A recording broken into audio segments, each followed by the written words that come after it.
Билатералните спорови да не бидат пречка за остварување на колективни цели, порача премиерот Христијан Мицкоски во своето обраќање на состанокот на Парламентарното собрание на НАТО, кој за прв пат се одржува во Македонија. Додаде дека досега државата на својот трнлив пат направила многу отстапки кои предизвикаа дебати и сомневање во општеството. Сепак Македонија ја покажа својата лојалност кон вредностите во кои се уште веруваме, рече Мицкоски пред шефовите на парламентарните делегации. Од друга страна, не секогаш го добиваме она што го очекуваме. И таквата лојалност спрема нашите заложби се исполнувала. Тоа е чувството кое го има секој еден кон нас и секој еден граѓанин. Мислам дека е важно да се знае ова. Ниту пак треба да се сокрие ова горко чувство кај секој еден македонец каде и да се наоѓа во светот. Пријатели си помагаат, но и пријатели искрено си ги кажуваат своите чувства и забелешки.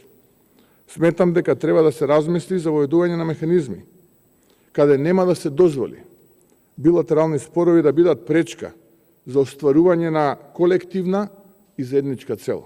Министерот за одбрана Мисајловски пак кажа дека солидарноста во НАТО е видлива, а Македонија тоа го почувствува неодамна поголемата трагедија во Кочани, кога сојузничките земји понудија безрезервна помош и поддршка.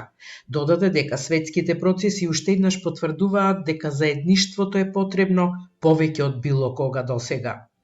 Вие знаете моќта на заедништвото, кој покрај несогласување на некои теми не врзува во силата на Вашингтонскиот договор.